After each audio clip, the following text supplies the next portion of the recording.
All right.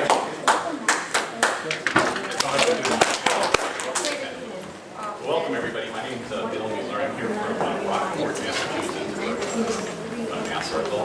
And some of our helpers today are Eric, who's here, and Maria in the back is helping out today.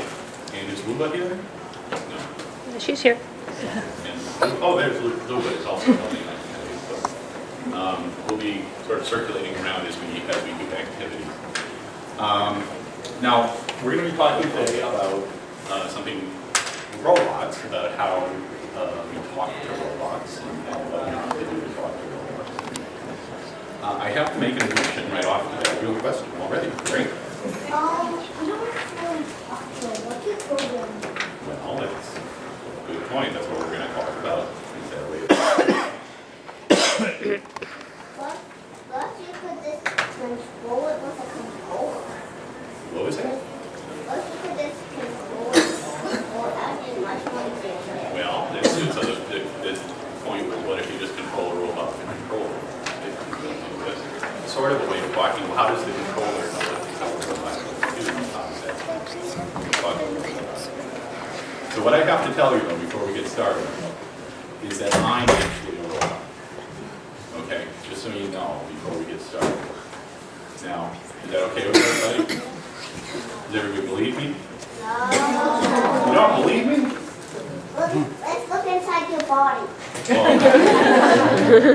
you think that will tell? So what's the difference between me and a robot? What would you find inside if I was a robot?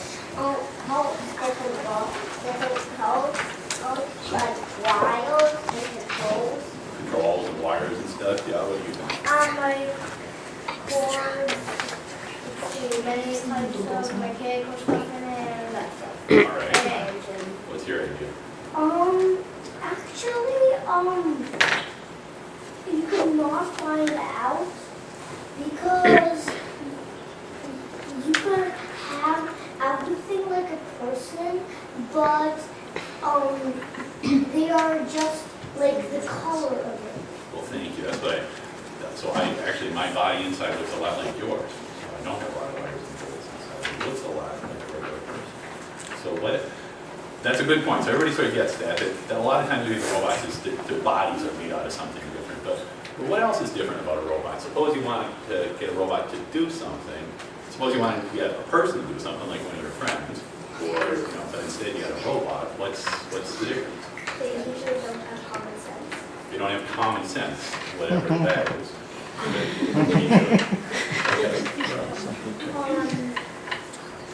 It would be like you have to turn it on. You have to turn the robot on, so you need some kind of power as well. Are you turned on? Well, I think I haven't been a while since I've had any coffee. Coffee will burn it. Coffee will burn the robot's ass.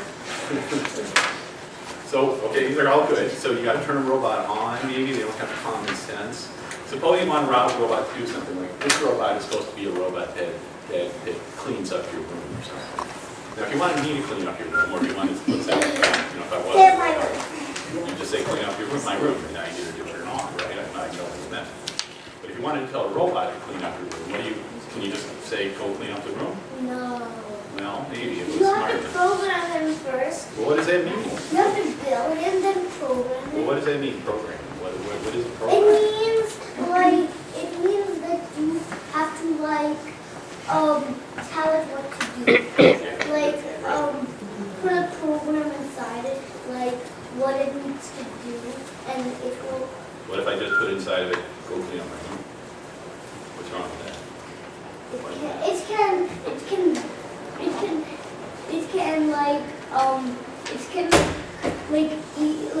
can destroy everything and make it new.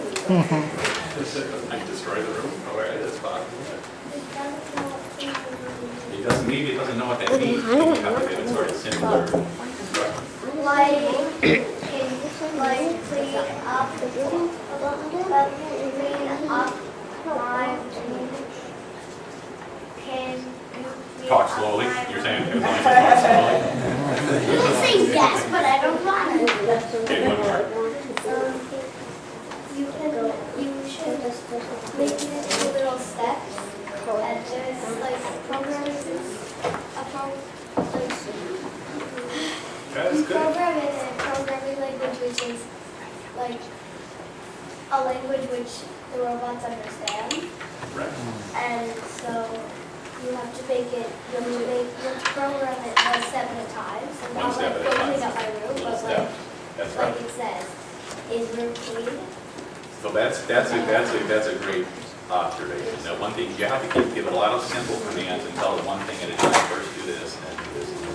Okay, so you kind of get the idea that maybe there's a little difference with the way you have to talk to a robot to get it to do something. We're going to start by playing a little game to kind of give you the idea about what's the difference between talking to a human and talking to a robot. We're going to play a game called Silly Robot.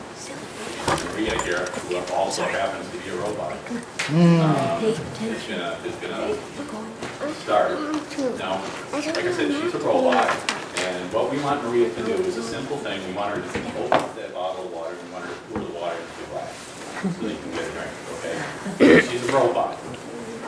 So you got to keep it simple. You got to give her one step at a time. So I'm going to call on some of you, like, what should we do first? What should we do second? Back there, what do you got? How should we start? I can't hear you guys. Talk. Raise out your right hand. Okay. Reach out your right hand. Okay. Reach out your right hand is the first command. Okay. What's the next one? Locate water bottle.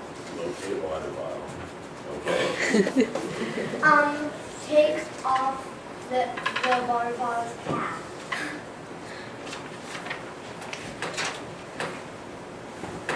Pour water into the glass. I'm sorry, I couldn't hear. Pour water into the glass. That's a good point. What? What's in? We never told her to put down the The next command, but the next command is pour water into the cup. Put down the cat. Okay. What are, what? She doesn't understand that. She doesn't understand that command. Well, Yeah, so some- one that's at a another- time. Okay. What should we do next? Over here. Pour water into round thingy. Oh, you're asking for trouble.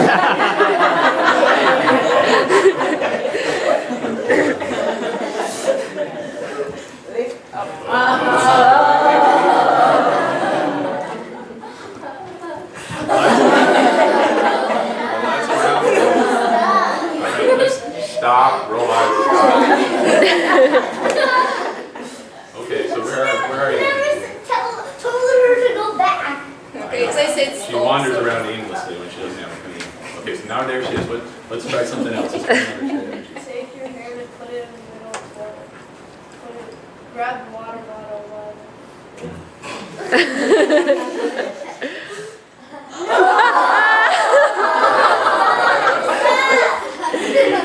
Anybody have any other ideas?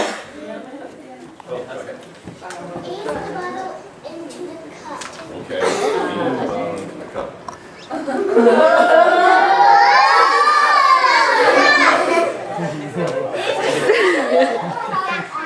Into the cup. Oh, okay. Pour water into the cup. Anybody else have any Turn the ideas? cup around. Now pour water into it. Turn over the cup. Turn over the cup. Oh. Turn the cup around. Turn the cup one fourth around the circle, counterclockwise. That's pretty good. That's pretty good. All right, we'll respect that one. Now pour water into the cup. Yeah. Now stop. Stop. That wasn't rude. I was going to go. All right, so you get the idea, right? I mean, the idea is that if you're going to talk to a machine, a robot, you have to get very clear, small steps to do, and you have to say, first do this, then do this, then do this. And this kind of step-by-step procedure that you use for talking to robots and our friends' computers that we're going to be looking at is called an algorithm. An algorithm is just a step-by-step procedure for saying what to do. Now, what we've already found out is that it's pretty hard to get those instructions clearly in English. That works well with your friends and your family talking in English. But when you're talking to a robot, that's maybe not the best way. So we're going to talk about some different ways of talking to a robot. And sometimes just a picture is worth 1,000 words. You know, especially in math, it's often true that the easiest thing to at least get you started is to draw a picture. So we're going to be looking at things like this. This is called a flowchart. A flowchart is a set of instructions that sort of flows from one to the next like a river and tells the robot what to do. And there are just a few symbols here that we're going to use in all of our flowcharts. We're always going to have a start, so you always go there to begin. And we're always going to have a stop, so that we know when we're all done with whatever we're trying to do. And then we're going to have these two kinds of symbols. One that looks like this shape. Who knows what this kind of shape is? Diamond. Very good. Diamonds are always getting asked questions. So sometimes you're going to have the robot do something. If something is true, but do something else if something else is true. So you ask a question, and if the answer to the question is yes, you follow the arrows this way. If the answer is no, you follow the arrows this way. And then the last part of the flowchart we're going to use are V shapes. What is those? Rectangles. Rectangles are always a command. Okay, so they tell the robot to do something.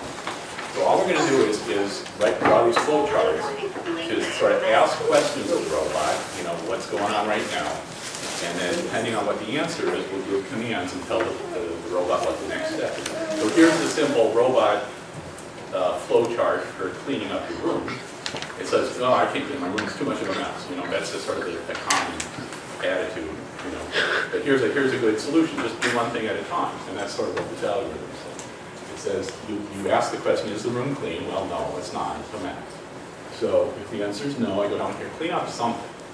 Just pick something up and put it away, okay? And now you follow the arrows, it comes out of here, and you go back and you have to ask that question again. Is it clean now? Well, if it was a mouse, probably not. So the answer is probably still no, so you go and you clean up something else. And you keep probably doing that over and over again. That's called a loop in the program. You keep moving around. This is called a while loop, because while your room is dirty, you keep doing the same instruction over and over again. So while the room is dirty, you keep going through this loop, and finally, maybe you picked up all the toys and you can answer the question, is the room clean, with yes, and then we stop. Does that make sense to everybody? Everybody kind of see how that works? So here's a nice picture way of doing commands to talk to a robot. Okay. Now we want to look at some examples of this, and we're going to bring up our third robot, Derek, here today.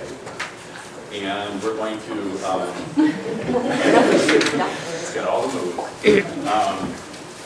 We're going to do another sort of common task that you might do a lot. How many of you have done some sorting in your math classes? Most of you? Sorting things by their shape or their color or their size or something like that.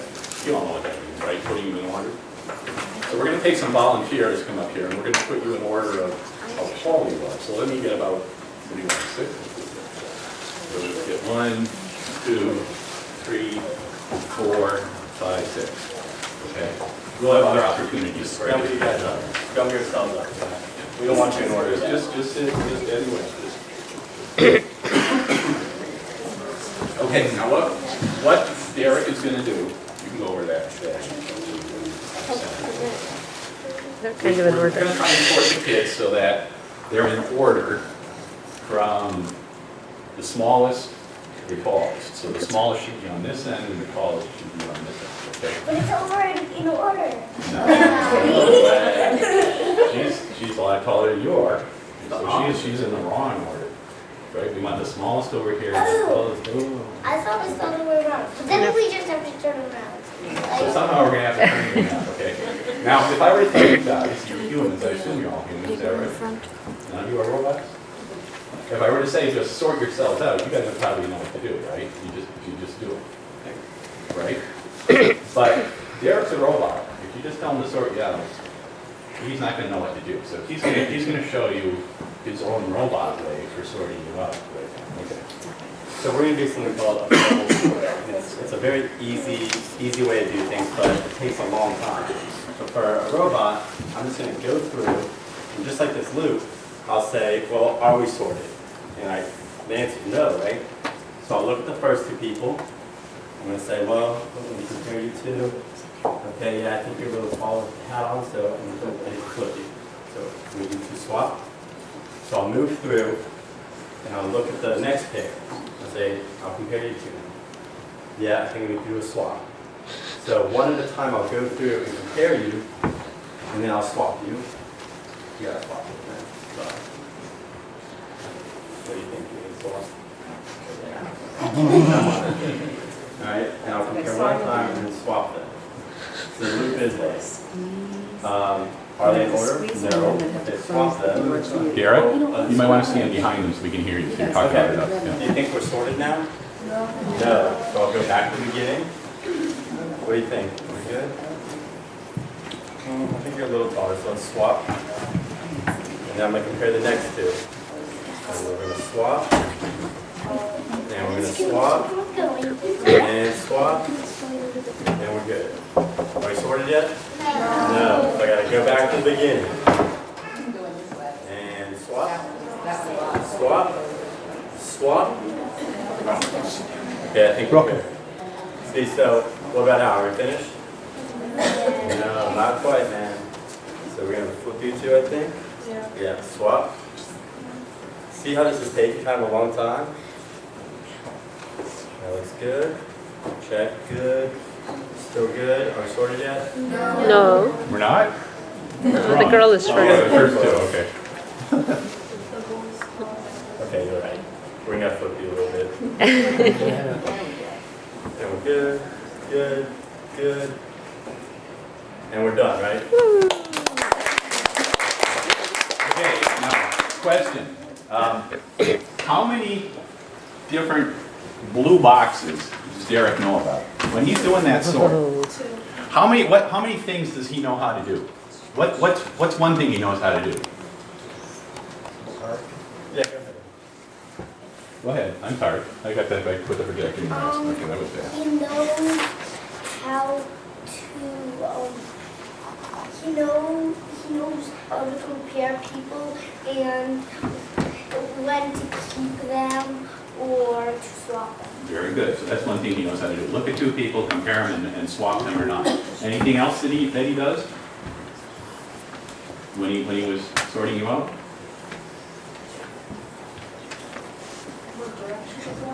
Yeah, and move down the line, definitely. If we weren't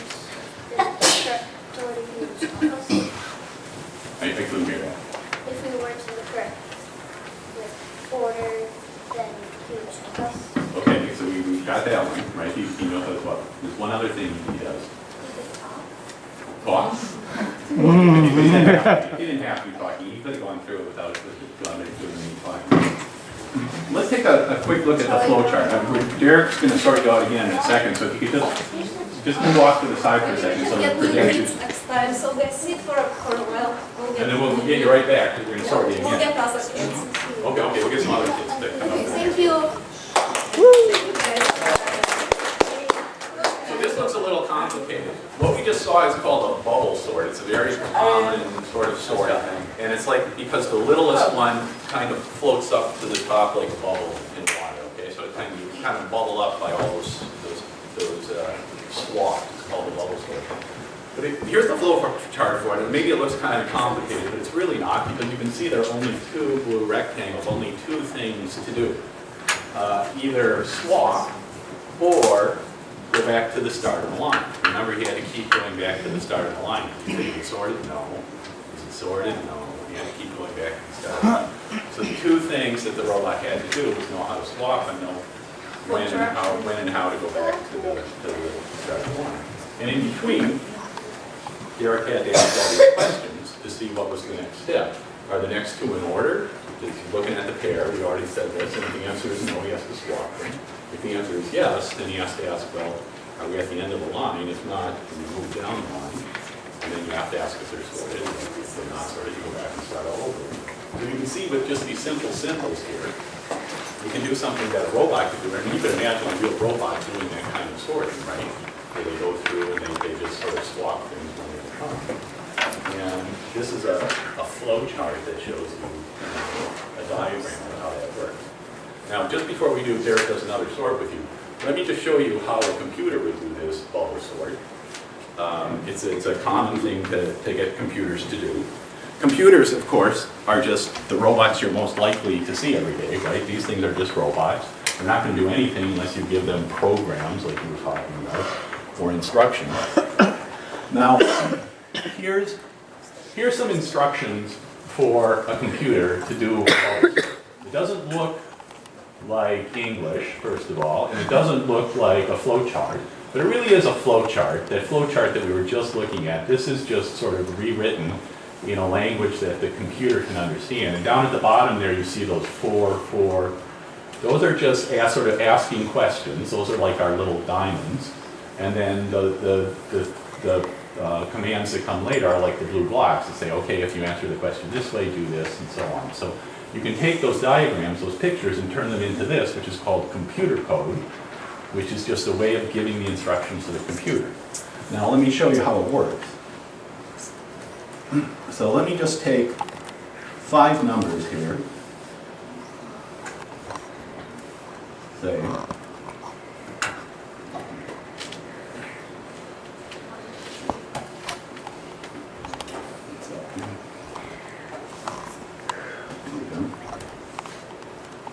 okay, I'm just going to take 5 numbers in some random order like this. So it's numbers 1, 2, 3, 4, 5.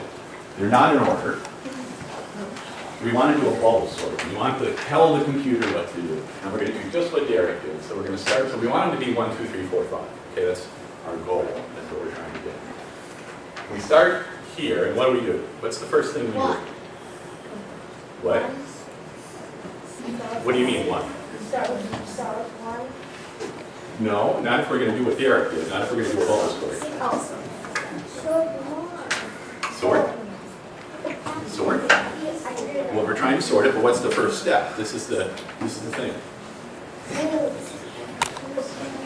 Can someone tell us what the numbers will be? Right now there's 3, 5, 1, 2, 4. After Derek did his thing, what the numbers will be? 1, 2, 3, 4, 5. No, after he did one step of his algorithm. 5, 1, 2, 4, 3. Not quite. That's not quite the first step. 5, 1, 2, 3, 4. Okay, one at a time. What's the first step? What's the first one? Okay, I'll give you a hint. Derek started over here to look at these 2 kids, and what did he do? You're going to jump out of your pants here if I don't call it. He compared it, and 4 is in front of 5. So what am I going to do? 3. What do I do with these 2 numbers? 1, Do I swap or not? Swap or no swap? No swap. swap. Wait. How many votes to swap these? You want to get the lowest numbers on the left and the high numbers on the right. 1, 5. No, I'm going to look at these first 2 numbers. 3, I'm looking at 3 and 5. Do I need to swap them? No. No. Okay, no. Wave if you say yes. Wave if you say yes, we swap them. Okay, wave if you say no. Okay. Why do you think we have to swap them? Because 3 is not 1. So, and you have to start with 1. No, we have to start with, he doesn't know about 1s and 3s. He only knows about comparing 2 numbers. He doesn't know anything about 1. That's not something that silly robot can do, right? Right. He can only compare 2 numbers. He doesn't have any more information. So I think we're in agreement that we don't want to swap the 3 and the 5. What's the next thing to look at then? When we look at the 5, The 5 and 1, the 1, right? And then 1 comes we first. swap. exactly. Okay. So we go here, no swap, 3 less than 5. We go down the row. 1 is less than 5, swap. So the first thing we're going to see happen is it's going to swap the 1 and the 5. So now it's going to be 3, 1, 5. We go to the next 2. What's the next thing? 2, 4, we have now. You're going to swap the 2 and the 5, right? 1, 2. then it's going to keep going. It's going to do like Derek. And so let's see it. Let's watch here. We'll do it. It's got like a 5-second delay between steps here. Let's see how long it takes it to sort it. So I'm just going to call that program that you just saw, those instructions for our flowchart. And so there's the start. And now we should see it swap the 5 and the 1 to start, which it did. So it's what this. And now it's going to go down the line, swaps the 2 and the 5. Now it's looking at 5 and 4, swaps the 5 and the 4, now it goes back to the start. 3 and Is it 1. gonna swap? Yes. It did. Okay, Is 2 it and gonna 3, swap? Yes. Yes. It did. It's done. 3 and Is it 4. gonna swap? No. Is it gonna swap? No. It's done. Yay! All right, so the point is the computer is a silly robot, right? All these computers, you can say computers are smart, but they're silly robots. They need instructions, they need very clear instructions, they need to be told what to do step by step. Now, let's have, what do you want, 5, 6? Do 6 again. 6 more volunteers. Derek, why don't you pick 6? All right, who wants to go this time? Yeah, we need 1, 2, 3, 4, and 5. And I need one more. That's 6. Yeah, both of you. Right? Come on up. And we need all our robots up here. So this is a multi-robot store. Multi-robot sort. Yeah. Okay, move forward a little bit. The robots have to be behind. So move forward a little. So you guys move up a little bit. Just up a little bit. Okay. Yeah, any order is good. You messed it up, guys. Okay, just come However over you're here. gonna stand. You just, okay. As long as you're in a line. Come on over here. Okay, this one. We'll move down this way. We gotta slide down a little bit. It was always the hardest part. Probably should count him. 6. You know he's left. Okay, so we saw how bubble sort worked. What do you think of bubble sort? Is that a good way for sorting something? Yes. It works, but I'll tell you, it's not really the best way to sort things. It's kind of slow. It's kind of a slow way. It's Remember how long that took the first time where I had to move one person all the way down, and then the next person? It took a long time, right? So now we've got 3 robots, and we're going to demonstrate something called a parallel sort. Okay, guys, you have to be very ready and you have to Okay, be you have to very be ready. still until. So I'm going to be like the computer clock. So the way the computer works is every time I clap my hands, the computer does one instruction. One thing, it does one thing. But we've got 3 robots working together here, so this is why it's called a parallel. They're all working together. Okay, so we're going to sort these now with a parallel sort, and you just watch, and then we'll see if you can describe what's going on here, okay? So first clock cycle. No, don't switch. Go. Good. Done? Okay, next clock cycle.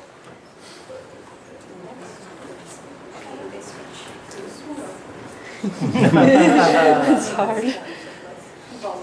Half counts, half counts. Are we in order yet? No. No, okay. Next clock cycle. Okay. Sorry. Are we done? No. Next clock cycle. Okay.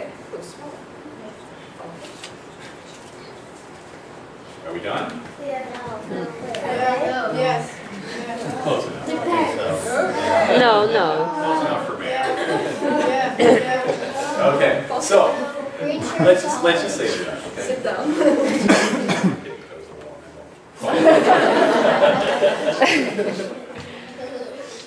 So what just happened here? Can anybody sort of describe in English now what the steps were?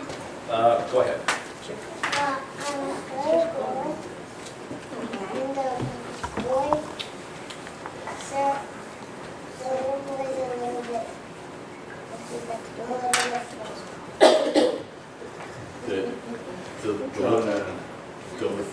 So she started over here with the little boy and little girl?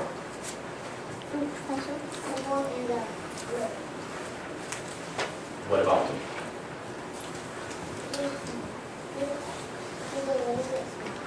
That's right. Well, that's what we wanted to get to, right? We wanted to get the smallest over there, and the tallest over here, and that's over there. So that's what we did what we were trying to do. You had an idea about what happened? How did we get there? So, there are 6 people, and there are 3 robots. robots, and each robot took the two people that were in front of them, or the two kids that were in front of them, and they stood, and if they were smaller, if whoever was the smallest should be on their right, and someone if they were to their left, so they swapped if that needed to happen. And Right. then So that's- because it doesn't just stay like this. They move up, so the four in the middle would get they would spin for two, and then they would swap if needed, and then they would back so that they can go back and forth. Okay, good. So there were, I think that was a pretty good description. There was the swap, compare and swap that we had in the bubble sort, except we had each of the robots doing it. But instead of moving up and down the line, what we did is we just had the robots, what they had to do because we had to, so they weren't always sorting the same two kids, they kind of shifted over and shifted back and shifted over and shifted back. So to do it. But those were the only two things the robots did. What do you think of this sorting mechanism compared to this sorting Much algorithm? faster. Faster? How come? Because there are 3 robots. Well, yeah, we've got 3 robots, it helps. But yeah, it was faster, so They didn't have to move as They didn't have to move as much. they didn't have to move as much. Well, More the robots robots didn't have to move, the kids still have to move. If you get it.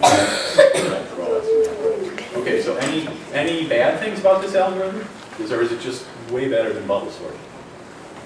Oh, I have something else. Go ahead.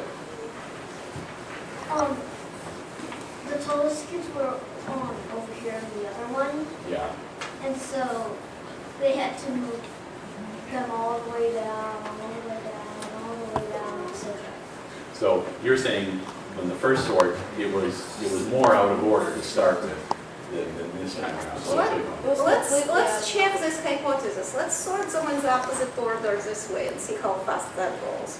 okay. So now our goal is to get tallest on this end and smallest on that end. Would you clap for us again? Okay, you guys ready? We're gonna do another parallel sort. You want all clap together? You want all be a computer? So now we're going to switch it the other way. Okay, good. You can all clap just together. Okay, and clap. Okay.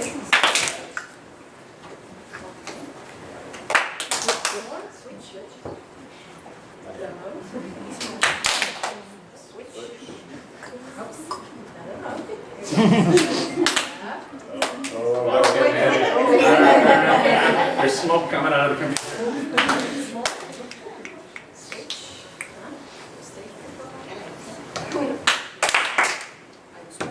Oops. Hold on. 1, 2. Switch. And yeah. Oh, yeah. 8 steps, good. So that's what you count. You count how long it takes by how many steps, how many claps. That's the way you do it. So how many steps did it take with bubble sort? Does anyone remember? Well, more than 8. Looking at it would take 1, 2, 3, 4, 5, 6. So it would take 15. 11 steps with bubble sort, 8 steps with parallel sort. So- Thank you for the hypothesis. It was an interesting experiment. So just to summarize here on the sorting, you guys all do sorting in school, you can try this out at school, right? So comparing the two, bubble sort, parallel sort we decided was a little faster. Is there anything not so good about parallel sort? Anybody have anything?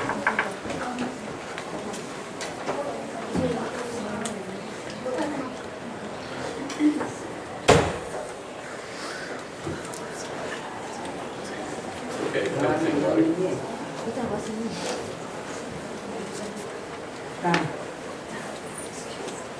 You can get to your seats while you're Yeah, thinking. you Thank think you. about it.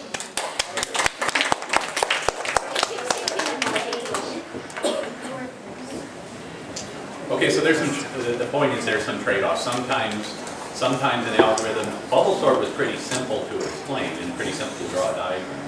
It only needed one robot. Those are 2 good things about bubble sort. Kind of the bad thing about bubble sort is that it's a little bit slow. Okay, we're gonna try another algorithm. We're gonna play a game now, a famous game in math called the Tower of Hanoi. So let me just show you what this is, and then we'll all get you some playing boards here to play it together. Is it off?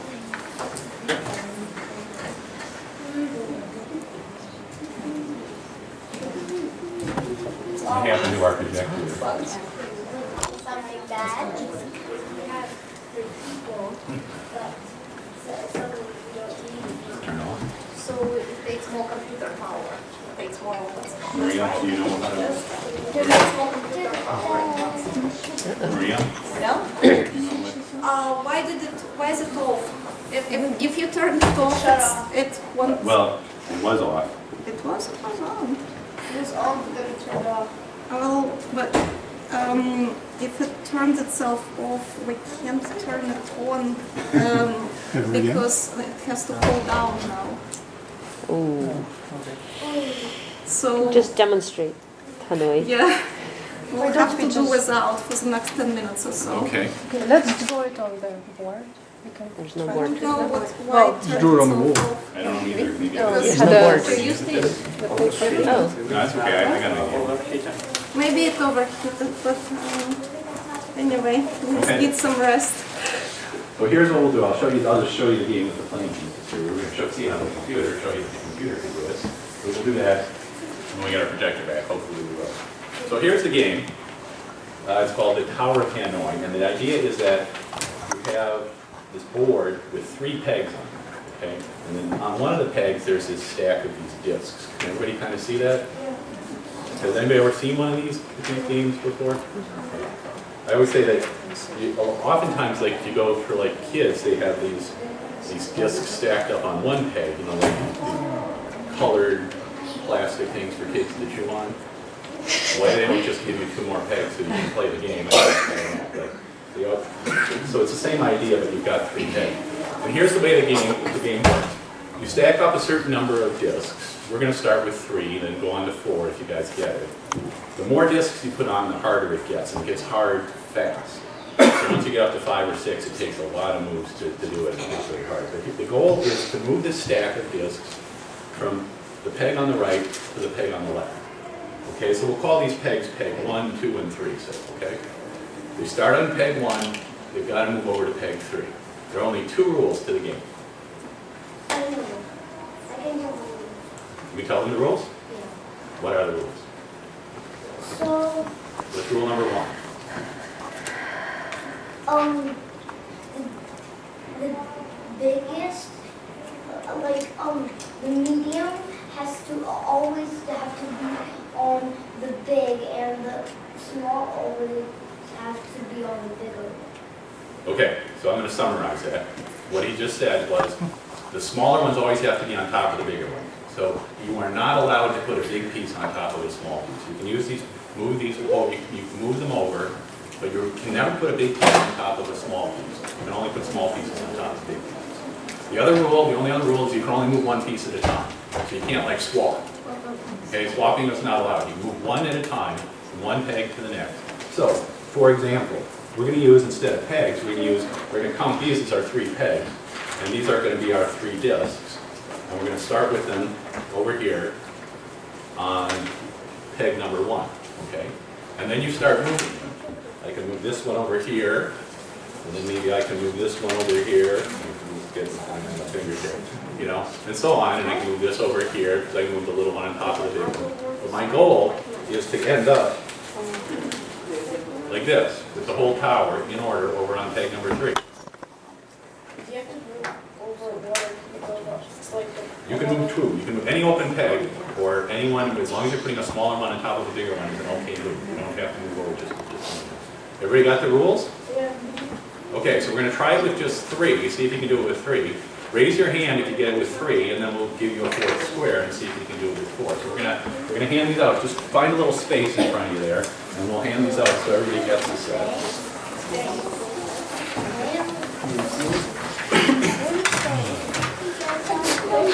Sorry, just give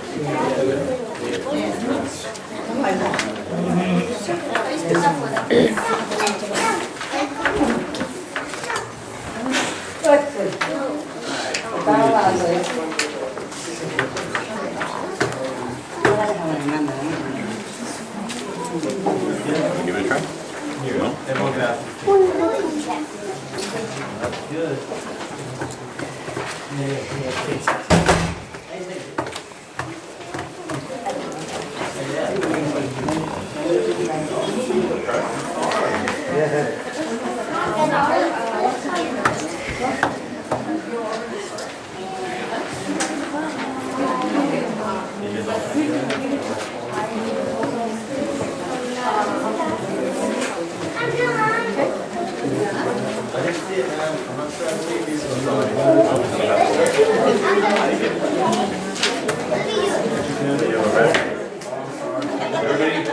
Everybody got one?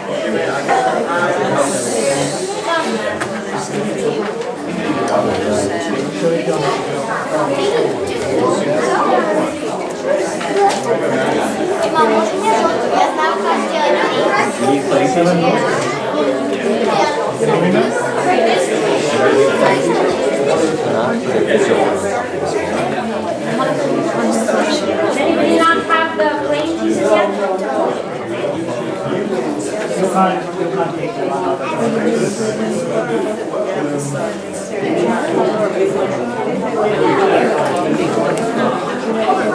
Anyone else need plain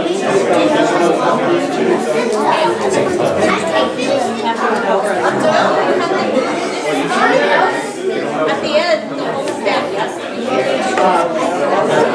Anyone else need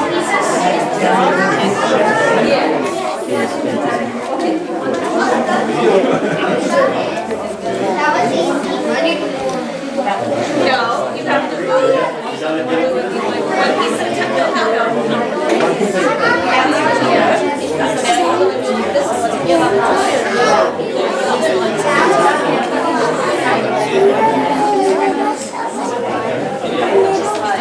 No, I think you need to do it. You need to show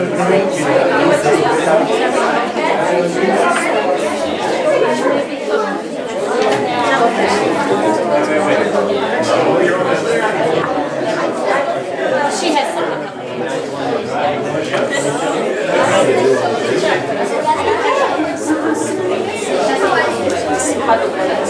Mira, you can't skip. See, I did the similar thing at the From the other actually, yes.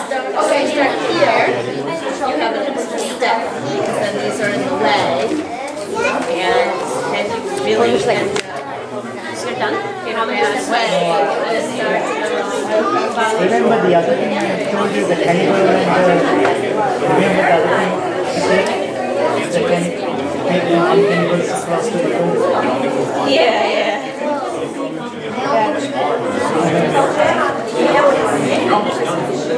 Good. That's a good example. No, one, two. I know that's what If you start off wrong, it automatically takes you on the first step.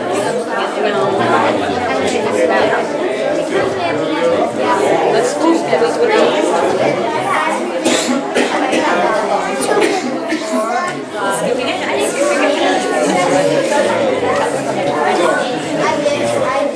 watch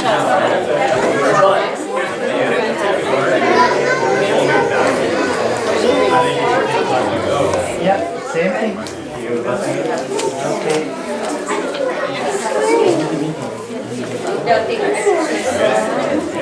How many? 17? That doesn't sound right. How many is it supposed to? It's supposed to be 7. Should be able to do it with 7. For 3 things. I did it with 6. No, I You guys did that already?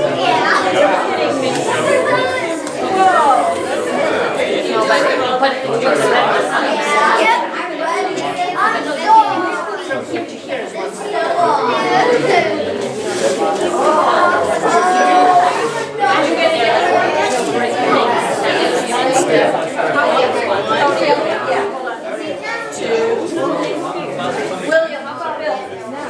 Wait. Yes, more And then you want to start here.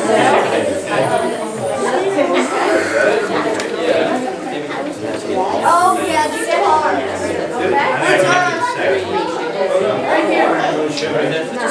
We need a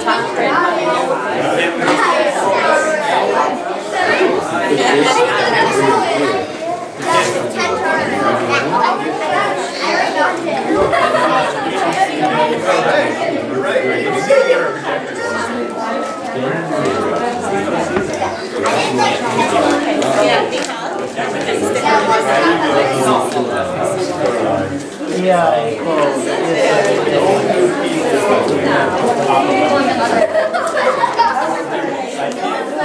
So how many tiny pieces did he go up? 4, 5 pieces? How many can you go? So the amount you do that way. Show me actually the solutions on the back. You didn't tell anybody. That's very clever.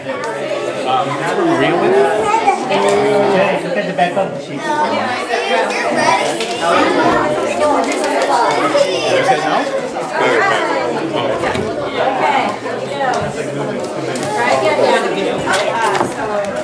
Hard to get the least one. There's a rule.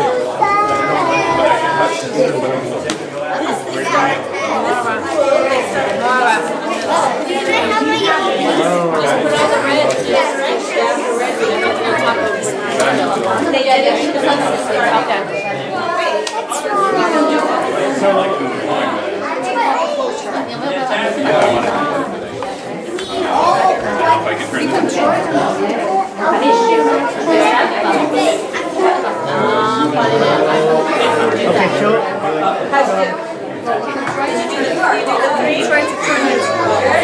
Show me how you do the three. You want to be able to try it.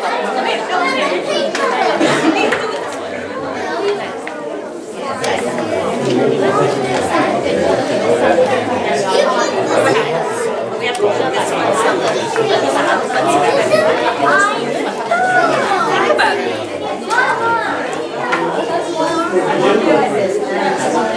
No, because you want to be able to move the red, right? Then you have to only move one. Only one at go. Only move one at a time. No. No. Can you put this one here? And where does this one go?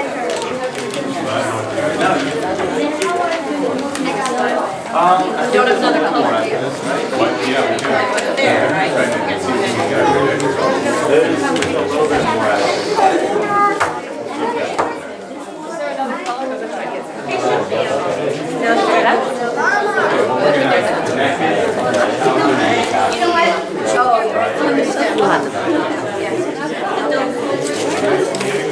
How are we doing over here? We're rolling along. Put this one here, then it became very complicated. You want to Make it as you want.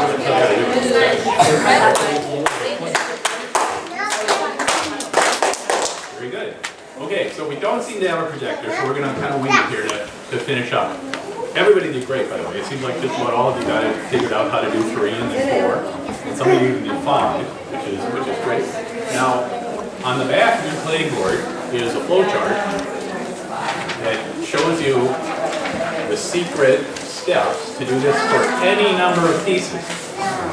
So you can amaze your friends at school by being able to do this with any number of pieces. Now I can tell you, once you get up to like 6, 7 pieces, it takes a long time, even if you know what you're doing. But these are the steps. Now, I'll let you kind of figure it out here, but it's got this flowchart has the same parts to it as the flowcharts we've been looking at. It has a start right up here at the top. It has some questions that are in diamonds, where you have to ask a question. One of the questions is the number of pieces that you're starting with, even or odd. So does anyone want to tell me what's an even number, what's an odd number? What does that mean?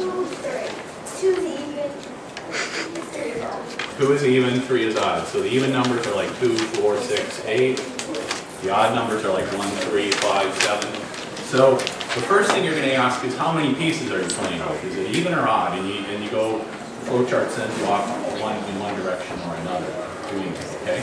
And then it's pretty much, I would have loved to show you on the computer. The computer, I've got the computer programmed to do this.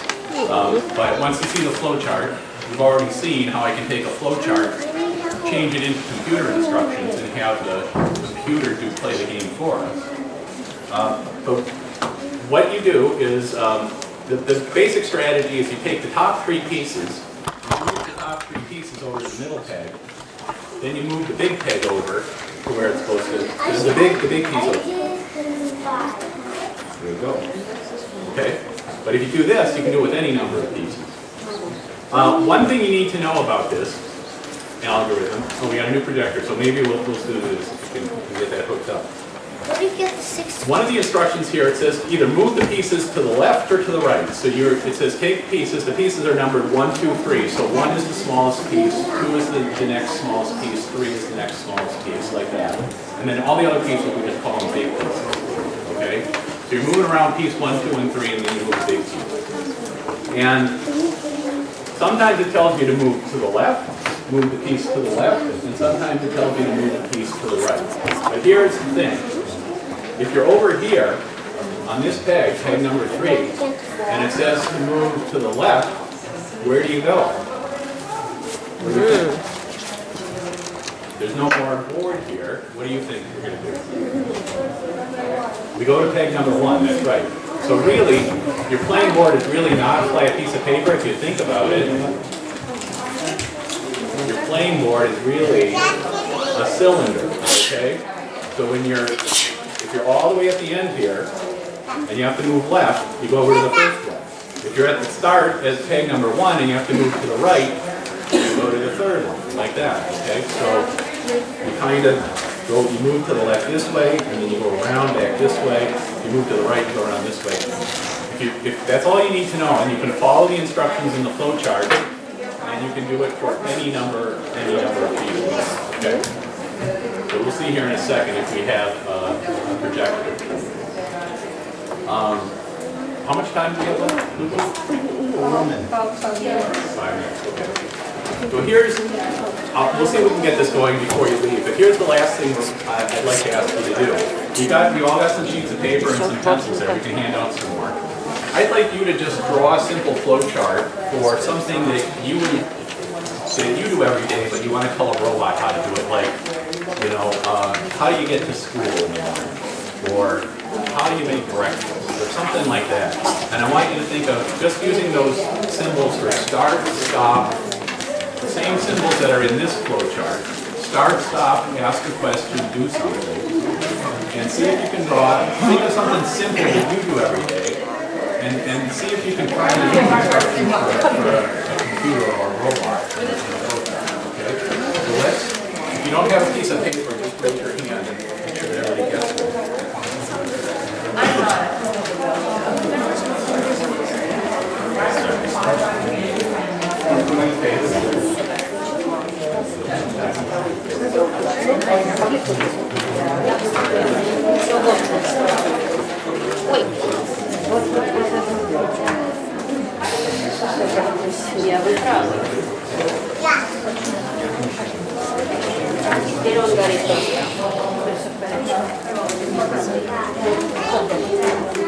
You can keep your playing boards too with your algorithm on the back.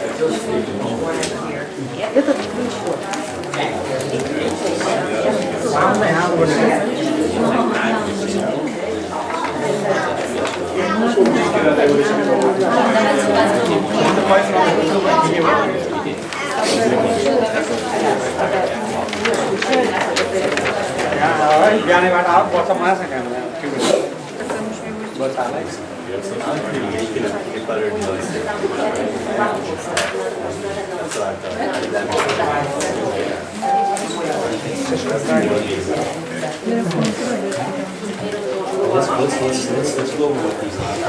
Start, right?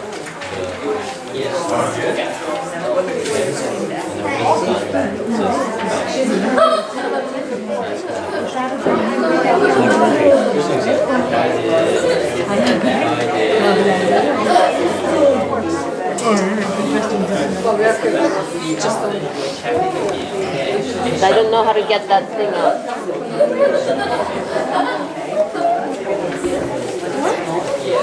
Ой, один, а второй что? Второй тоже работает. Так что надо его отключить просто. Okay, so try your own flowcharts. We got the instructions up there about what we're trying to do. We do have a projector working, so if you want to, let's take about 5 minutes for this. If you want to stick around, I'll show you just how the computer plays PowerCo.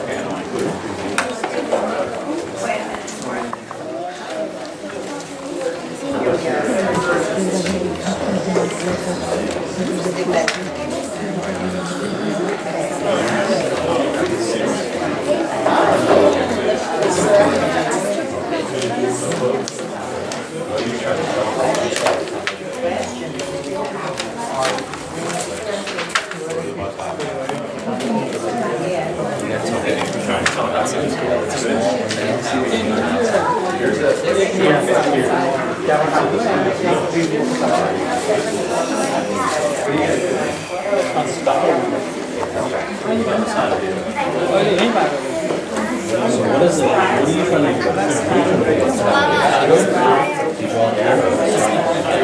it's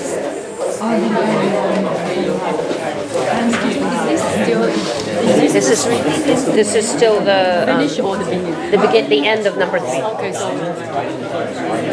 what will be the next one? What will be next one? When? And what will be 3 o'clock? I think at 3.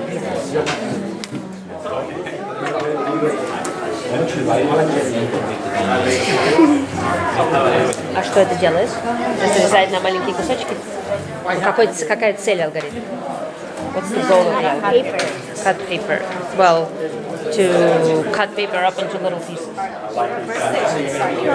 Yes. I guess we have to get out of here because there's another session coming in. So I'll just quickly show you the Tower of Hanoi animation here.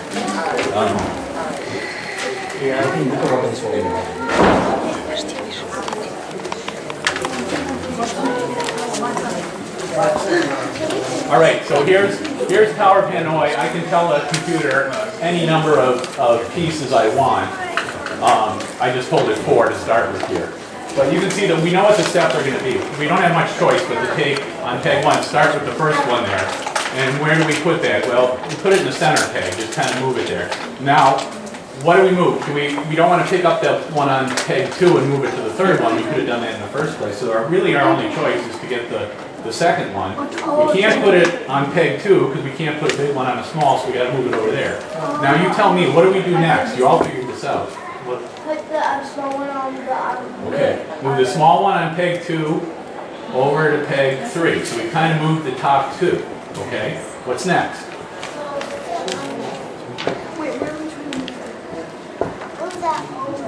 Move what over? Which peg are you starting in? Peg 1, move that over. Good. Okay, so we're going to move number 3 over. What's next? Over here. Which one are we moving? The smallest one on the biggest one. The smallest one onto the biggest one. Sounds good to me. Okay, now what do we do? Take the medium onto the third. Peg 3 to peg 2. Got it. Now what? What are we doing? One number 1. Okay. Okay. 1 over. Okay. Now look what we've done. This is the way you play Tower of Hanoi, no matter how many pieces you do. We've taken the 3 top pieces, pieces 1, 2, and 3. We've moved them from peg 1 to peg 2, the intermediate peg. Now the next step is move the big piece. Okay. So now you move the big piece to where it's supposed to go. And now the rest is just move the 3 pieces over one more peg. You already know how to move the 3 pieces over, so we can just step through this pretty quick. And you do pretty much what you just did before to move the 3 pieces over. And all this computer is, so I'm talking to the computer now, telling it what to do. All I did was I took that flow chart and I turned it into computer code, step by step, that tells the computer what to do, and it goes through and does it, okay? So now you know the secret though. You've got this special algorithm. Don't tell anybody that you know the secret though, okay? Don't let the secret leave this room, you know? So you can amaze all your friends, but don't tell them you know the secret algorithm.